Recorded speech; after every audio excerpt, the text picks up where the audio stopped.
माझं नाव अक्षय आहे. माझी आई खूप जास्त आजारी होती. तरीही माझे वडील सतत तिच्यासोबत भांडायचे.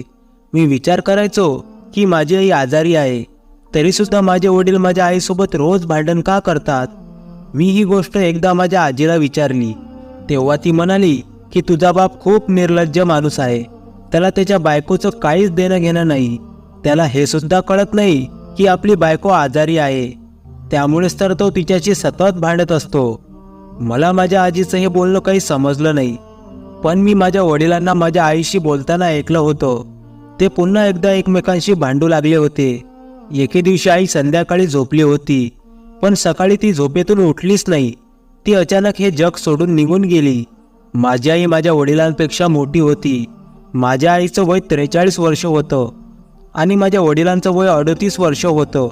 आई हे जग सोडून निघून गेली. तेव्हा घरी सगळे पाहुणे होते. जेव्हा मी माझ्या रूममध्ये बसलो होतो, तेव्हा मला माझ्या वडिलांनी रूममधून बाहेर काढलं. माझे वडील बोलत असताना मला असं वाटत होतं की ज्या प्रकारे ते आईशी भांडत होते, अगदी त्याच प्रकारे तोंड करून माझ्याशीही बोलत होते. माझे वडील खूप रागात दिसत होते. ते लगेच आतमधल्या रूममध्ये गेले. मला वाटलं काहीतरी गडबड नक्कीच आहे. त्यामुळे मी ते ज्या रूममध्ये गेले आहेत त्या रूमच्या दरवाजाला कान देऊन ऐकण्याचा प्रयत्न करू लागलो. तेव्हा मला माझ्या आजीचा आणि काकांचा बोलण्याचा आवाज येत होता. ते म्हणत होते की सुरेश, काहीतरी लाज बाळग. आत्ताच तुझ्या बायकोला मरून अजून एक आठवडा सुद्धा झाला नाही आणि तुला तुझ्या दुसऱ्या लग्नाची पडली आहे. समाजातले लोक तुझ्यावर थुंकू लागतील आणि तुझी मुलं सुद्धा तुझ्याबद्दल काय विचार करतील. तू लग्नाची एवढी घाई का करतोस? आपण थोडं थांबूयात. काही दिवसानंतर आपण तुझं लग्न करूया. आणि असंही नाही की तुला लहान लहान मुलं आहेत आणि ते रडत आहेत आणि त्यांना सांभाळण्यासाठी कोणीच नाही. तुझी मुलं मोठी झाली आहेत आणि ते त्यांची काळजी स्वतः घेऊ शकतात. तुला लग्न करायचंच आहे तर 6-7 वर्षानंतर तू तुझ्या मुलांचं लग्न कर. उगाच स्वतःचं लग्न करण्याच्या भानगडीत कशाला पडत आहेस? तू जाऊन एका कोपऱ्यात बस आणि देवाचं नाव स्मरण कर. तुला तर लाज वाटायला पाहिजे. तू तर असं बोलायला सुद्धा नाही पाहिजे की मला दुसरं लग्न करायचं आहे. कमीत कमी घरी कोणतं वातावरण आहे याचा तरी विचार कर. तुझी बायको किती चांगली होती, ती आमची किती काळजी घेत होती आणि ती मरताच तुला दुसऱ्या लग्नाचं सुचत आहे.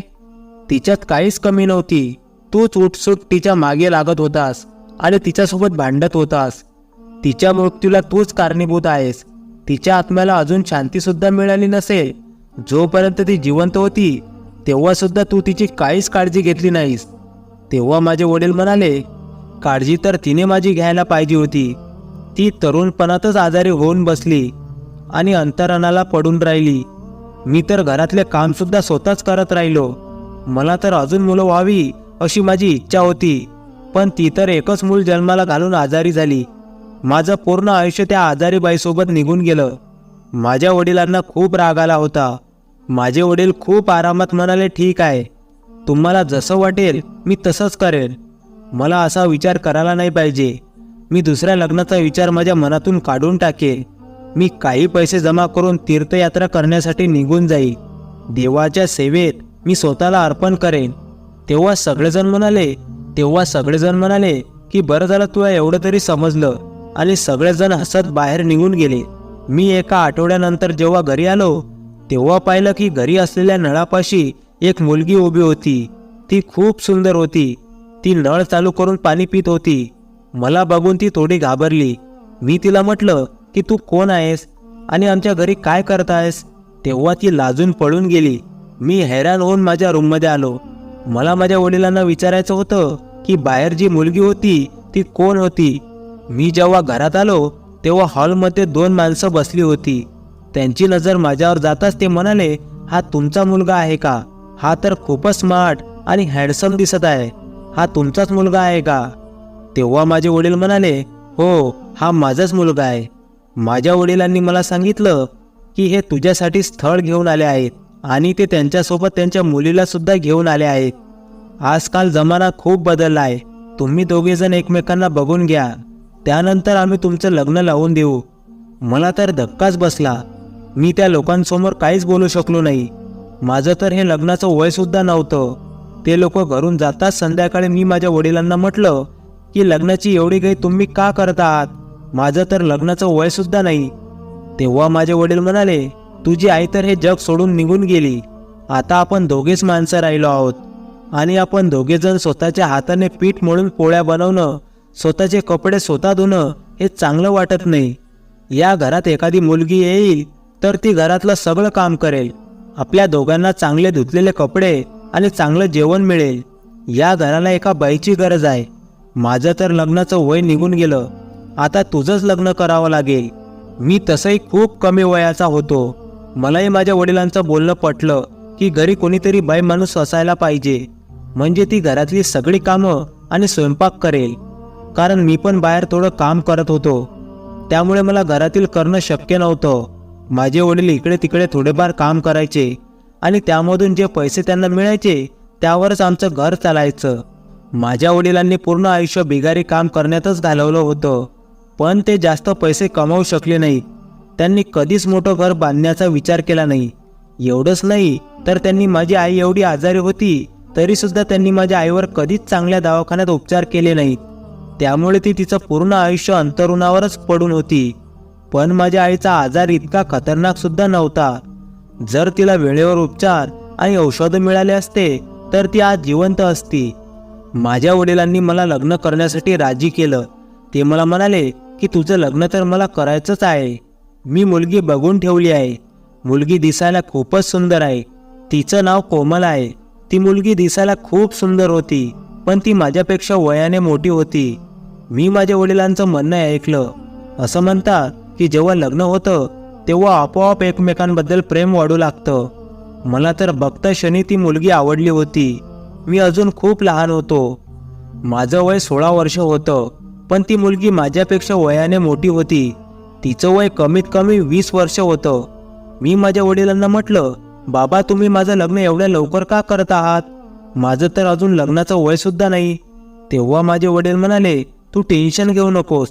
तुझं लवकर लग्न झालं तर तुला मुलंही लवकर होतील आणि तुझी मुलं तुझ्याबरोबरच लवकर मोठे होतील. त्यामुळे तू म्हातारा दिसणार नाहीस. मला बघ, माझं लग्न खूप उशिरा झालं होतं. मी किती मोठा दिसत आहे आणि तू मात्र खूप लहान आहेस. माझ्या वडिलांनी माझं लग्न कोमल सोबत करून दिलं. माझी आजी आणि काका माझ्या लग्नाबद्दल माझ्या वडिलांना रागावू लागले. ते म्हणू लागले की तू अजयचं लग्न इतक्या लवकर का करत आहेस? त्याचं तर आता शिकण्याचं वय आहे. तेव्हा माझे वडील म्हणाले, घरी कोणीच बाई माणूस नाही, तर मग मी काय करू? घरची सगळी कामं मलाच करावी लागतात, पण मला तर घरातलं कोणतंच काम जमत नाही. मी तर तुला म्हणत होतो की तू आमच्यासाठी जेवण बनवत जा, पण त्यावेळेस कोणीच आमच्या मदतीला आलं नाही. आजकाल एका माणसाचं जेवण बनवणं किती अवघड झालं आहे, कारण महागाई खूप वाढली आहे. त्यामुळे नातेवाईकांनी सुद्धा आमच्याकडे पाठ फिरवली, कारण ते लोक आमच्यासाठी काहीच करू शकले नाहीत. असं म्हणून माझ्या वडिलांनी माझ्या आजीला आणि काकाला गप्प बसवलं. माझं लग्न कोमल सोबत झालं. मला ती खूप आवडू लागली होती, पण माझ्या मनात तिच्याबद्दल त्या प्रकारच्या भावना मुळीच नव्हत्या. त्यामुळे आम्ही दोघं सोबत झोपत नव्हतो. तेव्हा माझे वडील म्हणाले, मी तर तुला लहान समजत होतो, पण तू तर खूप चालाक निघालास. ठीक आहे, तुम्ही दोघं एका रूममध्ये झोपा, पण तुझं वय आता खूपच कमी आहे आणि ती सुद्धा खूप घाबरलेली आहे. काही दिवस तू तुझ्या रूममध्ये झोप, त्यानंतर तिच्या रूममध्ये जा. मी जे समजायचं ते समजून गेलो आणि माझ्या रूममध्ये जाऊन झोपलो. मी शाळेत शिकत होतो आणि संध्याकाळी शाळा सुटल्यानंतर मी एका TV रिपेअरिंगच्या दुकानामध्ये कामाला जात होतो. कारण जर मी काम केलं तर घर खर्चाला हातभार लागेल, असं माझ्या वडिलांनी मला सांगितलं होतं. मी एका सरकारी शाळेत शिकत होतो, त्यामुळे तिथे शिकण्यासाठी पैसे लागत नव्हते. तसंही माझ्या वडिलांनी त्यांची कोणतीच जबाबदारी पार पाडली नव्हती. त्यांना माझ्या शिक्षणामध्ये सुद्धा जास्त रस नव्हता. मी शिकलो किंवा शिकलो नाही याबद्दल त्यांना काहीच देणं घेणं नव्हतं. ते तर माझी आई म्हणायची की तुम्ही अजयला चांगल्या शाळेत घाला आणि चांगले शिक्षण द्या, म्हणजे पुढे जाऊन त्याला चांगली नोकरी मिळेल, नाहीतर तो तुमच्यासारखाच बनेल. पण माझ्या वडिलांनी माझ्या आईच्या बोलण्याकडे कधीच लक्ष दिलं नाही. मी सकाळी जेव्हा झोपेतून उठलो तेव्हा माझी बायको पीठ मिळत होती. मी तिला विचारलं की तू कशी आहेस? तेव्हा ती म्हणाली मी ठीक आहे आणि ती तिच्या कामांमध्ये व्यस्त झाली. त्यानंतर तिने मला नाश्त्यासाठी काय करू म्हणून विचारलं. मी तिला म्हटलं की माझ्यासाठी मुगाच्या डाळीचा हलवा कर. ते म्हणाली तुम्ही तर मुलांसारखेच नखरे करतात. पण माहीत नाही, ती सुद्धा माझी आई असल्यासारखंच वागत होती. पण ती तर माझी बायको होती. मी नाश्ता करून शाळेमध्ये निघून गेलो. माझ्या वडिलांनी घरातलं सगळं सोनं विकून टाकलं. मी माझ्या वडिलांना म्हटलं, हे सगळं करायची काय गरज होती? गहू तर आपल्या शेतामध्येच निघतात आणि आम्ही काही कोंबड्या सुद्धा पाळल्या होत्या. दूध सुद्धा मला स्वस्त मिळायचं आणि आम्हाला लाईट बिल सुद्धा येत नव्हतं आणि आमचा घर खर्च सुद्धा व्यवस्थित चालत होता. तेव्हा माझे वडील म्हणाले की आजकाल महागाई खूप वाढली आहे. घरी आणखीन एक मेंबर वाढला आहे, त्यामुळे मला हे विकावंच लागलं. माझ्या वडिलांनी सगळे दागिने विकून टाकले आणि घरीच एक किराणा दुकान उघडलं. आता माझे वडील पूर्ण दिवस घरीच राहायचे. माझी बायको सुद्धा खूप विचित्र वागत होती. मी जेव्हा शाळेमधून घरी यायचो तेव्हा माझी बायको माझ्या वडिलांच्या रूममध्येच असायची. जेव्हा मी तिला याबद्दल काही विचारायचो तेव्हा ती म्हणायची की मी रूम साफ करत होते. मला माहीत नव्हतं की माझे विचार बदलले आहे की नाही, पण ती माझी बायको होती, त्यामुळे तिला बघताच मला खूप आनंद होत होता. पण माझे वडील रात्री आम्हाला एकत्र झोपू देत नव्हते आणि दिवसा माझी बायको कामात खूप व्यस्त असायची आणि मी शाळेत निघून जायचो.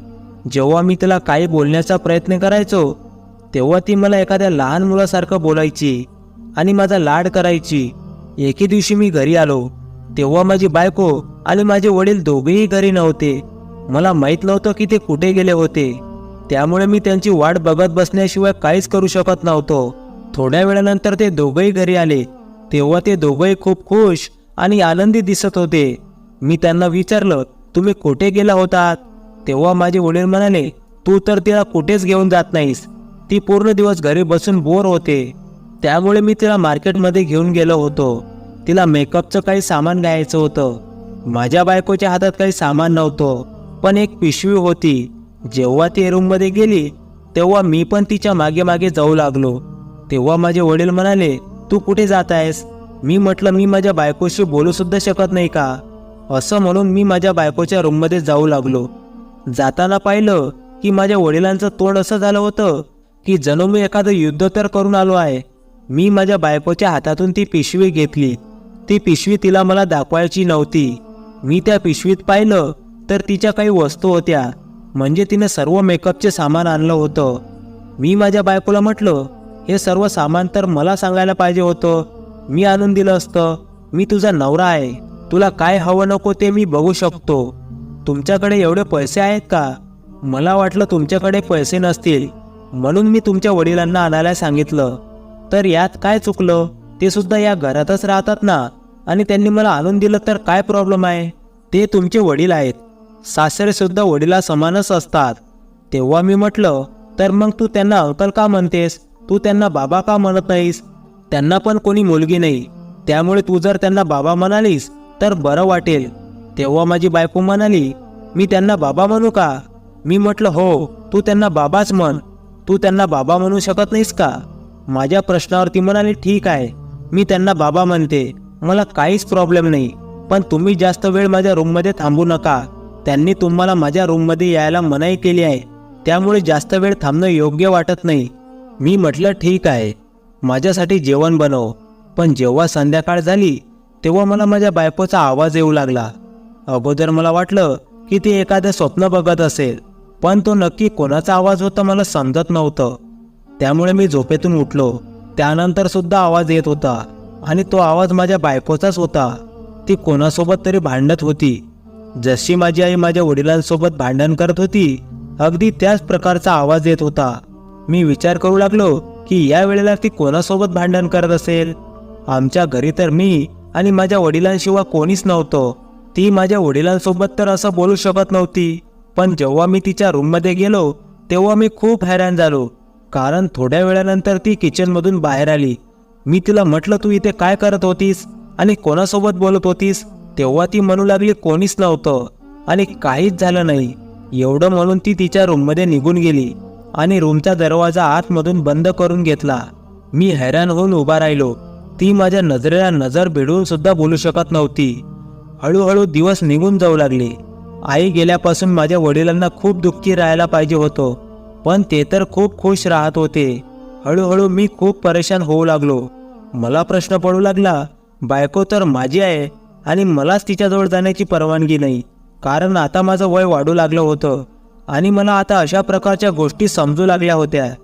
पण माझ्या वडिलांचं म्हणणं होतं की अजून तू लहान आहेस.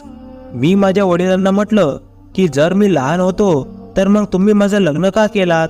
माझ्या वडिलांनी मला खूप काही ऐकवलं. ते म्हणाले, आजकाल मुलांना मूल समजण्याची चूक करायलाच नाही पाहिजे. आजकालची मुलं तर वेळेच्या अगोदरच तरुण दिसायला लागत आहेत. तुला तर लाज वाटली पाहिजे. मी तुझं लग्न यासाठी केलं होतं की घरी एखादी बाई यावी यासाठी केलं होतं. ही किती चांगल्या प्रकारे घर सांभाळत आहे.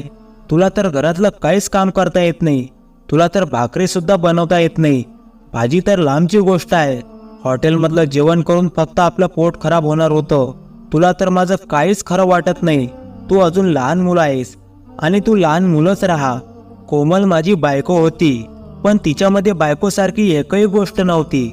मला तर माझ्या वडिलांनी मनाई केली होती, पण याचा अर्थ असा नव्हता की आम्ही दोघं नवरा बायको बोलूही शकत नव्हतो किंवा सोबत बसून गप्पा सुद्धा मारू शकत नाही. लपून छपून कुठेही भेटू शकलो असतो. तसं तर आम्ही दोघांनी एकमेकांसोबत लग्न केलं होतं आणि लग्न झाल्यानंतर एकमेकांबद्दल आपोआपच प्रेम वाढू लागतं आणि एकमेकांचं नातं घट्ट होतं. पण आमच्या दोघात असं काहीच होताना दिसत नव्हतं आणि तसंही मी माझ्या बायकोला भेटणं काही चुकीची गोष्ट नव्हती. माझे मित्र माझ्यावर संशय घेऊ लागले होते की इतक्या कमी वयात किती सुंदर बायको मिळाली आहे. काही लोक असेही म्हणत होते की तुझी बायको तुझ्यापेक्षा खूप मोठी आहे, ती लवकरच म्हातारी होईल. तेव्हा मी म्हटलं की काही हरकत नाही, बायको सुद्धा जास्त वयाच्या माणसासोबत लग्न करतात. तर मग काय झालं की माझी बायको माझ्यापेक्षा वयाने थोडी मोठी असली तर काय फरक पडेल? माझं लग्न झालं होतं, पण लग्नाचा आनंद माझ्यापेक्षा माझ्या वडिलांना जास्त होता. एकदा माझी आजी माझ्या वडिलांना म्हणाली, घरात सून आल्यापासून तू तर खूपच खुश दिसत आहेस. मी माझ्या वडिलांकडे पाहिलं तेव्हा माझे वडील लाजून लाजून लाल झाले होते. तेव्हा माझी आजी म्हणाली, घरात लवकरच नातूपंतू आले तर बरं होईल, घराला घर पण येईल. तेव्हा माझे वडील म्हणाले, देवाची कृपा झाली तर हे सुद्धा नक्कीच होईल. मला प्रश्न पडला की हे कसं शक्य आहे, कारण मला आता सर्व गोष्टी कळू लागल्या होत्या. माझे वडील खूप खुश होते. ते सगळ्यांना म्हणायचे की माझ्या मुलाचं लग्न केलं आहे आणि माझा मुलगा खूप खुश आहे. पण लोकांना हे माहीत नव्हतं की अजूनपर्यंत मुलाला त्याच्या बायकोपासून दूर ठेवण्यात आलाय आणि बायकोला फक्त घरातली कामं आणि भांडी घासण्यासाठी आणण्यात आलाय. माझी बायको पूर्ण दिवस माझ्यासमोर येत नव्हती. संध्याकाळी पण जेव्हा मी घरी यायचो तेव्हा ती माझ्या वडिलांच्या रूममध्ये असायची. एवढेच नाही तर ती काही कारण सांगून बहाणा करून माझ्या वडिलांच्या रूममध्ये जायची. कधी म्हणायची की मी रूमची साफसफाई करत होते, तर कधी म्हणायची की त्यांच्या रूममध्ये एखादी वस्तू सापडत नाही, ती त्यांना शोधून देण्यासाठी गेले होते. माझे वडील पण खूप खुश होते. एके दिवशी मला प्रश्न पडला की लग्न तर माझं झालंय आणि ती सेवा माझ्या वडिलांची करत आहे. माझी बायको माझ्या वडिलांच्या पसंतीचं जेवण बनवायची आणि एवढंच नाही तर कधी कधी ती त्यांचे पाय सुद्धा दाबून द्यायची. एके दिवशी मी माझ्या बायकोला म्हटलं की माझे पाय दाबून दे. तेव्हा ती म्हणू लागली, मी तुमचे पाय का दाबू? तेव्हा मी म्हटलं, तू माझी बायको आहेस, मी कष्टाचं काम करून येतो. पूर्ण दिवस टीव्ही रिपेअरिंगच्या दुकानावर काम करणं काही साधी गोष्ट नाही. जर तू माझे पाय दाबलेस तर काय होईल? तेव्हा ती म्हणाली, तुमच्या वडिलांनी मनाई केली आहे. तेव्हा मी म्हटलं, त्यांनी रूममध्ये यायला मनाई केली आहे, मी तर अंगणात आहे. मी तिच्याशी बोलतच होतो की तेवढेच माझे वडील घरी आले. माझ्या बायकोने लगेच माझे पाय सोडले आणि एका बाजूला जाऊन उभी राहिली. ती माझ्या वडिलांना खूप घाबरत होती, जणू माझे वडील तिचा जीव घेण्यासाठी आले आहेत. मी तिला म्हटलं, तू का उठलीस? ती खाली बसली, पण ती माझ्या वडिलांकडे बघत होती. असं वाटत होतं की ते डोळ्याने इशारे करत माझ्या वडिलांना म्हणत होती की मला वाचवा. मी माझ्या वडिलांना म्हटलं, तुम्ही तिच्याकडे असं का बघत आहात? ती माझी बायको आहे आणि मी तिच्याकडून माझे पाय दाबून घेत आहे. आणि मी माझ्या बायकोकडून पाय दाबून घेतले तर काय झालं? आई सुद्धा तुमचे पाय दाबत होतीस ना? तेव्हा माझे वडील म्हणाले, तुझ्या आईची गोष्ट वेगळी होती, पण तू हिच्याकडून तुझे पाय दाबून घेऊ शकत नाहीस. हे चांगलं वाटत नाही. ती तुझ्यापेक्षा वयाने मोठी आहे. मी लहान नक्कीच होतो, पण आता मी लहान मूल राहिलो नव्हतो. मी म्हटलं की जरी पत्नी वयाने मोठी असली तरी नवरा तर नवराच राहतो आणि तसंही आई सुद्धा तुमच्यापेक्षा वयाने मोठीच होती आणि तुम्ही तर तिच्याकडून तुमचे पाय दाबून घेत होतात. जर लहानांनी मोठ्यांची इज्जत करायला पाहिजे तर मोठ्याने सुद्धा लहानाचं ऐकायला पाहिजे. तेव्हा माझे वडील म्हणाले, आजकाल तू खूप जास्त बोलू लागला आहेस. मी तुला सरळ केल्याशिवाय राहणार नाही. मी म्हटलं, मी आता एक विवाहित पुरुष आहे. मी आता तुमचा मुलगा राहिलो नाही. तुम्ही मला माझ्या बायकोसमोर असं बोलू शकत नाही. तेव्हा ते म्हणाले, अगोदर नीट कमवायला तरी शिक. मोठाला विवाहित आहे म्हणून सांगणारा. मला माझ्या वडिलांचा खूप राग आला आणि आमच्या दोघात खूप भांडण झालं. मला काहीतरी गडबड वाटत होती, कारण आमच्या दोघांचं भांडण झाल्यानंतर माझी बायको मला बोलत नव्हती आणि ती चहा करून माझ्या वडिलांच्या रूममध्ये घेऊन गेली आणि ती अर्ध्या तासानंतर रूमच्या बाहेर आली. एके दिवशी माझी बायको माझ्या वडिलांच्या रूममध्ये झाडू मारत होती. मी तिच्याकडे पाहिलं तर तिने मला तोंड वाकडं करून पाठ फिरवली. मी माझ्या काकांच्या घरी निघून गेलो आणि त्यांना सगळं काही सांगितलं. त्यांनी कानावर हात ठेवले. मी रडू लागलो होतो. मी त्यांना म्हटलं की माझी काय चूक आहे. मला माझ्या वडिलांच्या रूममध्ये जी वस्तू सापडली होती ती म्हणजे त्या दोघांचं कोर्ट मॅरेज झालेला पेपर होता आणि त्या पेपरमध्ये नवरीच्या नावाच्या जागी माझ्या बायकोचं म्हणजेच कोमलचं नाव होतं, पण नवरदेवाच्या जागी माझ्या वडिलांचं नाव लिहिलं होतं. त्या दोघांनी कोर्ट मॅरेज केलं होतं आणि आमच्या दोघांचं लग्न हे सगळं नाटक होतं. कोमल माझी बायको नव्हती, ती तर माझ्या वडिलांची बायको होती, म्हणजेच माझी सावत्र आई होती.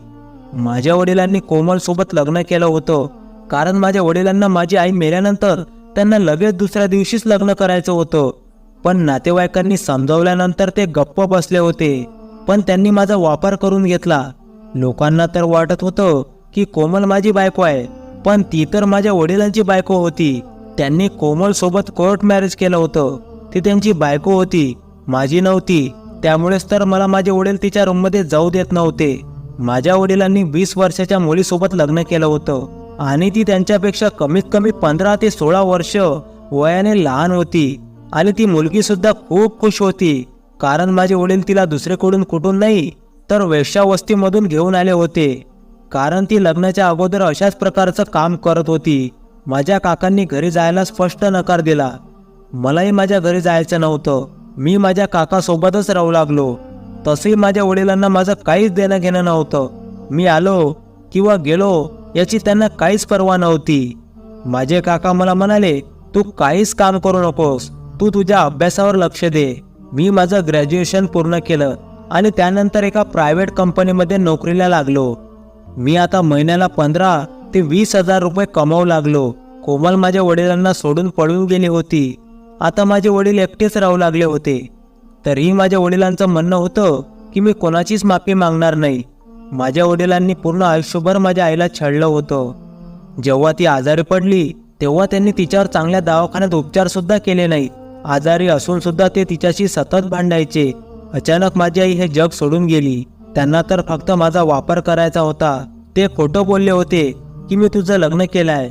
माझे वडील माझ्या भावनांशी खेळले होते. आता तर मला लग्न करायचंच नव्हतं. मी आता चांगले पैसे कमावू लागलो होतो.